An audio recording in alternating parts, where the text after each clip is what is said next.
Hello, on se retrouve pour une nouvelle vidéo. Et si vous remarquez que je suis habillée pareil que la vidéo précédente, c'est parce que je filme ces deux vidéos la même journée et que flemme de me changer. Je viens de récupérer un colis Vinted et de livres et je me suis dit que j'aimerais bien reprendre les vidéos où je lis 3 livres thématiques. Et là j'avais envie de lire les 3 derniers livres qui allaient rentrer dans ma pile à lire. Autant la dégommer comme on peut, on la prend dans le sens qu'on veut. Donc là ça va être les 2 livres que j'ai reçus via Vinted. Et le prochain, on verra. J'ai 2 livres en attente à la librairie. Je sais que j'avais fait une commande qui devrait arriver. Et j'avais précommandé un livre chez la maison d'édition de la revue Déferlante qui devrait arriver. Donc à voir. On verra, vous le découvrirez en même temps que moi, certainement. Les 2 livres que j'ai commandés, c'était ça et ça sur Vinted. Donc tout d'abord, Olivia Ruiz, la commode au tiroir de couleurs, où je crois qu'elle parle de 3 générations de femmes, donc sa grand-mère, sa mère et elle, à travers l'histoire espagnole et française, la dictature franquiste, etc. Il me semble qu'on va parler de traumatisme intergénérationnel. Il était sur ma wishlist depuis longtemps et en fait, comme je voulais acheter celui-là et qu'il y avait les frais de port réduits en achetant celui-là et que c'était plus rentable de le prendre aussi, bon bref, j'ai craqué. Et je vais commencer par lire ça aujourd'hui. Et sinon, l'autre, c'est un pavé. Mais c'est un pavé jeunesse un peu. Enfin, c'est écrit hyper gros. On ne voit plus. Hyper aéré, donc ça devrait vite se lire. Ça fait 570 pages. Donc voilà. Ça s'appelle donc 200 et 2 races de Tomi Adeyemi. C'est une écrivaine nigériane donc, qui a écrit cette saga. Donc là, c'est le premier tome. Et en fait, on est dans une Afrique imaginaire, dans de la fantaisie. Et on va suivre Zélie qui est dotée de pouvoir et qui va devoir mener une quête. Enfin, j'en sais pas grand-chose de plus. Mais en fait, ça fait longtemps que je le vois passer sur les réseaux sociaux, etc. Mais je sais pas si je vais aimer parce que c'est de la jeunesse et que, enfin, en tout cas du young adulte, que j'aime pas trop ça. Donc, enfin, que j'aime pas trop ça. En tout cas, je suis pas sûre d'aimer ça. Mais en même temps, c'était de la fantaisie non blanche, non occidentale, qui se passe en Afrique. Enfin, je trouve ça trop bien. Et donc, j'avais envie de tester. Donc, c'est pour ça que je l'ai aussi pris d'occasion. Comme ça, pas de regret si ça me plaît pas trop. Et ça va être donc ma 2e lecture. On se retrouve quand j'aurai du coup avancé le livre d'Olivia Ruiz. À très vite.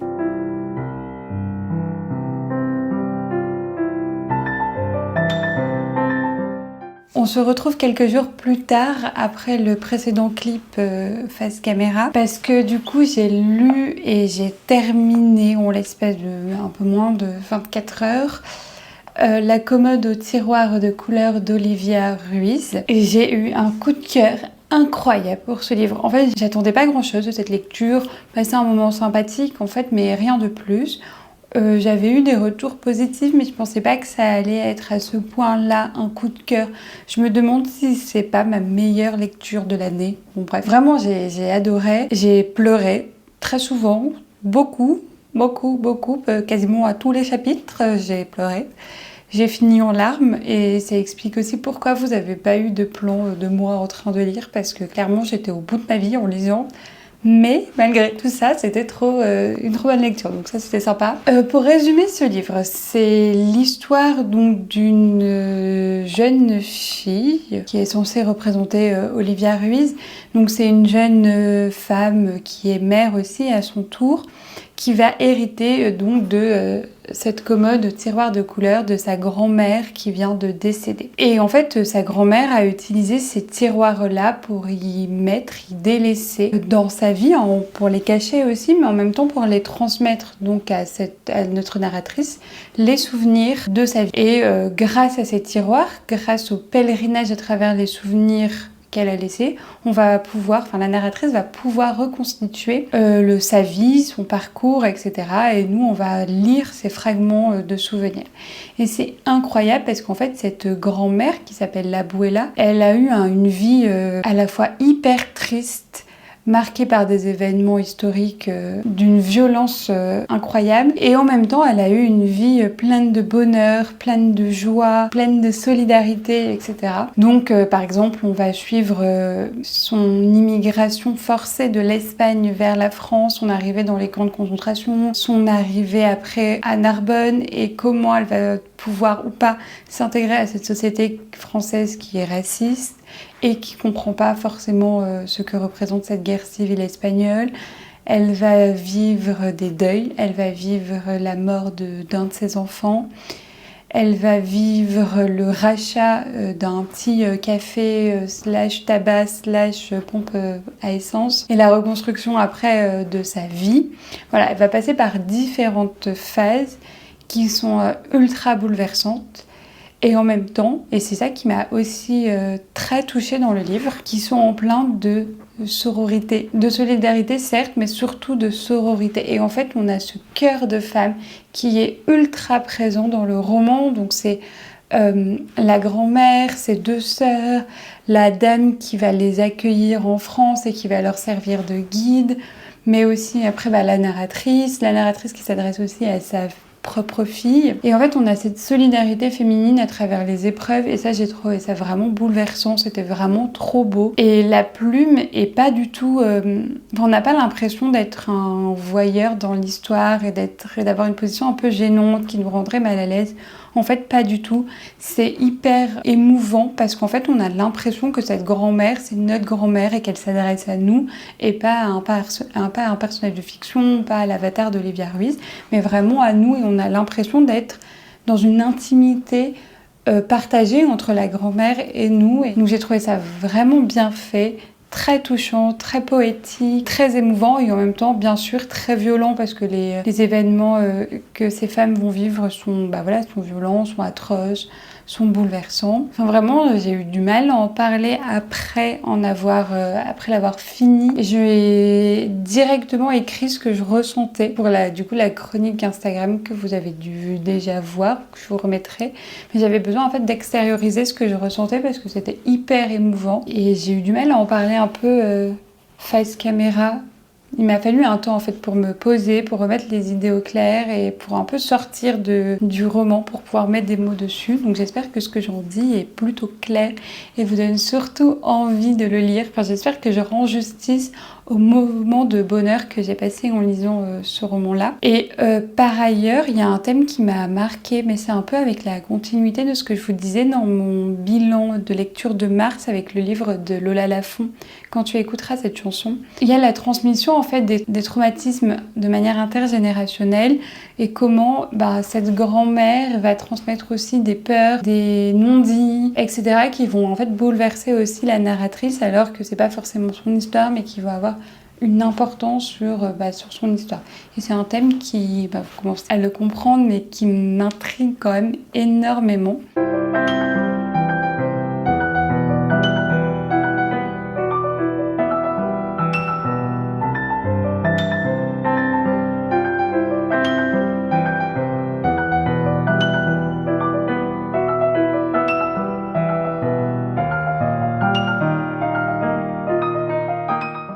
Et sinon, mais ça je vous le disais aussi dans mon premier clip, j'ai commencé à lire le deuxième livre de cette vidéo, à savoir je lis donc les 3 derniers livres qui ont atterri dans ma pile à lire. Il s'agit de 200 et de rage de Tomi Adeyemi, dans une Afrique imaginaire, je dirais même dans un Nigeria en fait imaginaire, peuplé de royaumes différents. En fait, dans ce royaume-là, dieu de la mythologie nigérienne, ont passé un accord avec certains humains et leur ont transmis des pouvoirs magiques, donc notamment le contrôle de l'eau, le contrôle du feu, le contrôle de l'air, etc.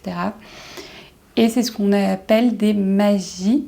Je suis vraiment pas sûre des prononciations des mots tirés du Yoruba. Et en fait, ces personnes-là sont visibles dans la société par différentes raisons, mais notamment par leur couleur de cheveux et de peau qui est très blanche. Et leurs enfants sont des devins, donc des potentiels Meiji. Et à partir de leurs 13 ans, ils vont savoir s'ils peuvent exercer cette magie. Et en fait, là, on est plusieurs centaines d'années plus tard, quasiment un millénaire plus tard. Et en fait, les magies ont été décimées lors du raid. En fait, le roi de ce royaume a voulu mettre fin à la magie et a détruit la magie et du coup a aussi détruit, a massacré, exterminé les magies. Là, on suit donc l'histoire de Zélie qui est une enfant / début d'adolescence. Elle a autour d'une de ses 13 ans, qui est la fille d'une Meiji, qui est dévastée par la mort de sa mère, etc. Et en fait, qui est une devin. Et dans cette société, les devins sont des parias. Ils sont surnommés les cafards, ils vivent un racisme incroyable. Ils et elles doivent payer des impôts supplémentaires. Ils et elles sont enfermés dans des réserves, et en fait ces réserves c'est des camps de concentration, l'obligation de faire des travaux pour le pour le royaume. Donc voilà, c'est une situation horrible à vivre. Et donc on suit cette petite fille qui est dévastée par la mort de sa mère, dont le père est entré dans un mutisme depuis qu'il a vu sa femme mourir, etc. Une famille donc très pauvre. Et un jour, elle se rend à Lagos, la capitale du royaume, à faire la rencontre d'Amari, qui est la princesse de ce royaume, donc la fille de ce roi sanguinaire. Et de là va se mettre en place une aventure pour que Zélie puisse retrouver la magie et faire réapparaître la magie dans ce royaume. J'aime beaucoup l'histoire, même si je trouve que les personnages sont très enfantins. Forcément, ils ont 15 ans, je pense, pour le grand frère, les deux grands frères. Donc je suis pas hyper attachée aux personnages. En tout cas, je m'identifie pas aux personnages, même si je les trouve sympathiques et que j'ai un peu peut-être un regard de grande sœur sur elle, en l'occurrence. Mais je suis hyper intéressée par toute la mythologie qu'a mis en place Tomi Adeyemi, notamment sur les animaux, sur le royaume, sur cette mythologie, sur ces dieux et déesses, sur la magie. Enfin, vraiment, tout ça m'intrigue. Sur l'histoire aussi des clans qui apparaissent, même si j'anticipe quand même pas mal de choses à ma lecture, notamment des histoires d'amour. C'est quand même plaisant. Je suis intéressée par l'histoire, j'ai envie de continuer et en fait je palpite un peu avec nos deux personnages principaux quand elles vivent des aventures. Donc ça, je trouve ça plutôt sympathique. Après, je pense pas que ce sera le coup de cœur de l'année, mais vraiment la construction de ce monde de fantasy, j'approuve vraiment, j'aime vraiment beaucoup. Et comme ça fait longtemps que j'ai pas parlé face caméra, je suis à la page 195 sur 550. Bon, je suis pas très loin de la moitié, on va le formuler comme ça. Et l'objectif, j'aimerais bien le finir dimanche ou lundi, vu que c'est férié. Donc le finir et comme ça entamer la 3e lecture de cette vidéo. En fait, je sais toujours pas laquelle ça sera. Et en fait, je suis hyper excitée parce que j'ai l'impression qu'on va me faire un cadeau alors qu'en fait, c'est moi qui ai acheté mes bouquins. Mais je suis un peu excitée, il y a 3 livres qui peuvent arriver. Donc voilà. Donc là, le programme de cet après-midi, c'est un petit peu de lire ça avant d'aller travailler. Et du coup, de l'avancer un maximum. Je pense pas que je vous reprendrai de manière régulière parce que je vais pas vous spoiler tout le livre, mais je reviendrai pour vous donner en tout cas mon avis personnel et vous montrer du coup aussi ma prochaine lecture. Je viens de voir qu'elle a écrit ce livre à 23 ans. Enfin, je trouve ça incroyable. À très vite du coup. On se retrouve face caméra parce que j'ai donc terminé ce livre-là. Je vais juste vous donner mon avis final. Pour moi, c'est un livre, ça a été un moment de lecture sympathique, mais pas de coup de cœur, pas un moment inoubliable, pas une expérience marquante. C'était sympa, mais sans plus. Ça avait l'avantage que ça se lisait vite parce qu'il se passait quand même pas grand chose finalement. Ça a le défaut de ses qualités en fait, donc je sais pas si je peux vraiment lui reprocher, mais comme c'est un livre jeunesse ou young adulte, les personnages sont quand même très jeunes, très naïfs. Enfin, je me suis pas vraiment attachée aux personnages. J'ai du coup anticipé pas mal d'événements qui sont importants pour le roman, mais du coup je les avais anticipés dès les 100 premières pages et j'avais pas trop de surprises. La fin était un peu convenue d'avance, etc. J'ai passé un bon moment de lecture, mais balisé parce qu'en fait je savais ce qui allait se passer. C'est vraiment dommage. Les seules choses que j'ai vraiment aimées dans ce roman, d'être plongée dans la mythologie nigériane, ou en tout cas d'inspiration nigériane, apprendre un peu plus à connaître cette mythologie, ces dieux, ces déesses, quel est le lien entre les humains et les dieux, etc. Ça c'était vraiment hyper intéressant parce que j'avais jamais rien lu sur ça. Autre point que j'ai trouvé vraiment bien fait dans ce roman, c'est le traitement du racisme, et ça c'était vraiment important. En gros, je vous avais dit que les Madis, on va dire que ça se prononce comme ça, avaient des pouvoirs magiques et du coup leur physique en est transformé, ils ont des cheveux blancs, des yeux d'une certaine couleur, etc. Et donc visuellement on peut les distinguer. Et du coup le peuple majoritaire qui n'a pas de pouvoir à un roi tyrannique qui va massacrer, exterminer ces Mahdi-là dans une histoire de vengeance en gros. Il est juste responsable en fait de la mort de sa première famille et de ses premiers enfants. Ce traitement du racisme est hyper bien fait parce que du coup on a une réflexion sur qui est l'autre, qui est l'étranger, pourquoi on met à l'écart les gens qui ne nous ressemblent pas, à quel point c'est construit. Et en fait, quand on réfléchit à cette construction, tout s'effondre un peu comme un château de cartes. Et les deux enfants qui sont les enfants du roi, qui ont baigné dans cette idéologie raciste, vont en fait comprendre que c'était leur père qui avait ces idées-là et que c'était pas forcément vrai, qu'on pouvait pas regrouper tous les Mahdi derrière la figure de ces quelques Mahdi qui avaient tué la première famille de leur père, etc. Et donc il y a une déconstruction du racisme qui est important, du fait de la caractéristique physique de ces Mahdi et du fait aussi que l'autrice parle énormément d'extermination. Je trouve que ça fait écho à pas mal d'événements et de périodes très malheureuses que nous avons vécues dans notre histoire mondiale. Et en fait, la réflexion pour un public plus jeune sur ce racisme est vraiment bien faite. Donc voilà un peu ce que j'en retire, avec aussi, j'ai vraiment apprécié de lire. Il y a quelques lignes qui ne sont pas traduites de Yoruba, donc une des langues parlées au Nigeria. Et c'était vraiment intéressant du coup de lire cette langue-là, parce que pareil, j'avais jamais lu, ni vu, ni entendu cette langue. Donc voilà pour mon avis, bonne lecture, sympa, mais sans plus, et c'est une trilogie, mais je pense pas lire les deux autres, parce que là j'ai une fin vraiment qui clôture, hein, ça pourrait être un one shot. Je sais pas du tout de quoi parle le tome numéro 2, mais j'ai pas envie d'y retourner.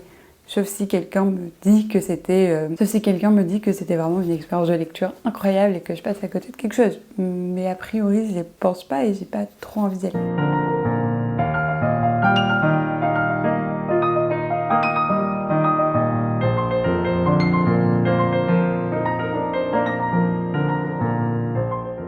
Et donc on se retrouve pour le 3e livre que j'ai lu dans le cadre de cette vidéo où je lis les 3 livres les plus récents arrivés dans ma pile à lire. Et il y avait un petit suspense sur qu'est-ce que ça pourrait être. Le suspense a été clôturé puisqu'il s'agit du coup de La fin des monstres de Tal Madesta. Et le sous-titre qui est en fait très important, ça va vous donner une idée un peu de quoi parle ce court roman, c'est Récit d'une trajectoire trans.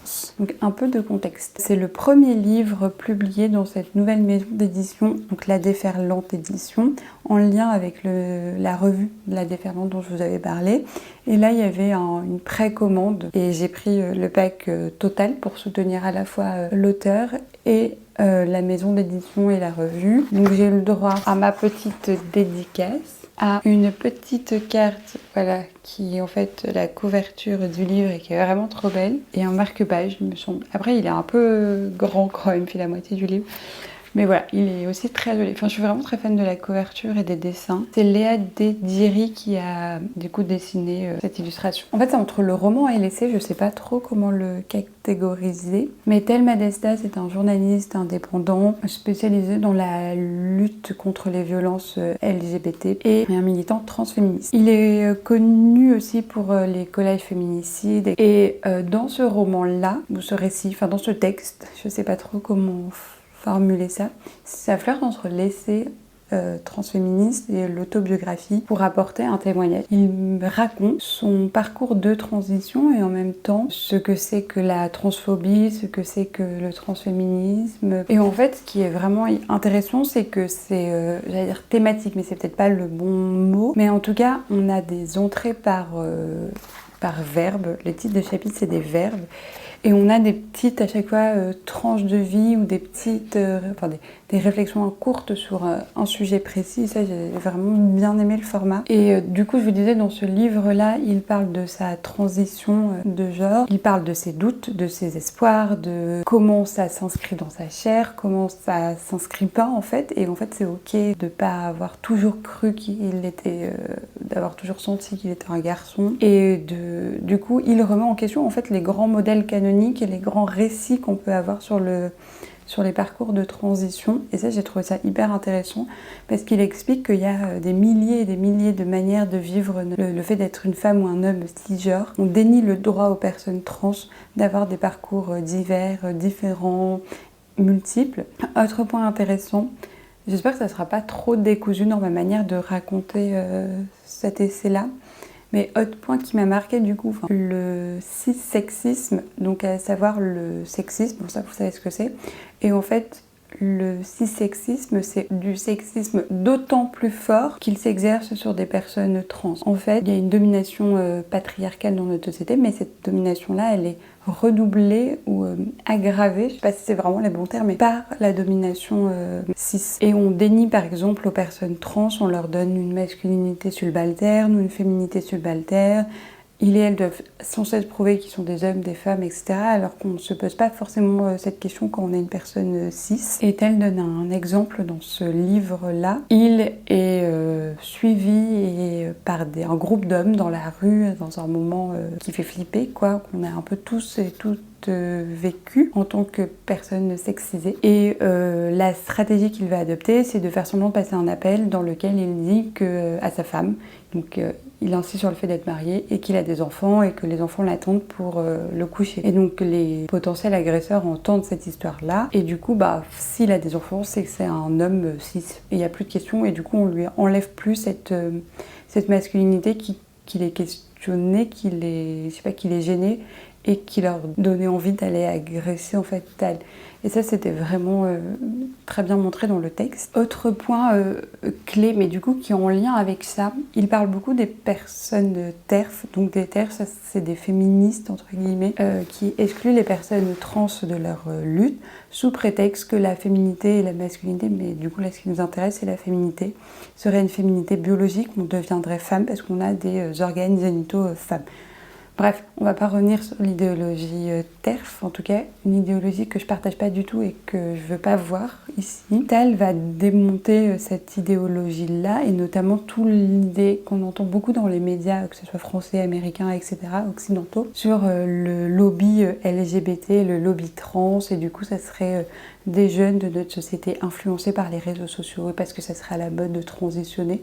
Et en fait, c'est de pas savoir ce que c'est vraiment transitionner, parce que cette transition, elle est douloureuse physiquement, elle est douloureuse émotionnellement, psychologiquement, c'est violent. Vraiment, il revient sur tout ce parcours de transition. En fait, c'est violent parce que les institutions sont violentes, c'est violent parce que la société ne comprend pas, c'est violent parce qu'il y a des ruptures familiales, amoureuses, professionnelles, la peur d'être mise à la rue, la peur de perdre son emploi, etc. Et donc c'est pas juste fun de transitionner, et il explique bien que les personnes qui pensent ça, en fait, n'ont jamais côtoyé de personnes trans.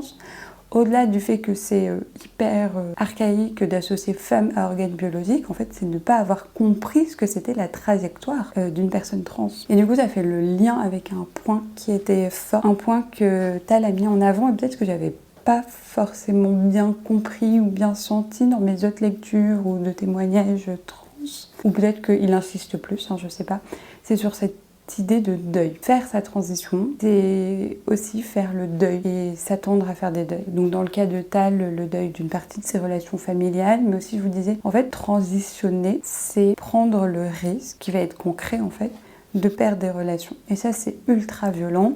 C'est ultra difficile quand vous perdez vos relations familiales, quand vous pouvez perdre vos relations amicales, professionnelles, etc. Transitionner, c'est mettre fin à des relations. C'est aussi prendre conscience de la difficulté de vivre en fait dans une société qui est transphobe. Et Tal le dit bien, si tout le monde avait réagi comme sa grand-mère, il y aurait moins de...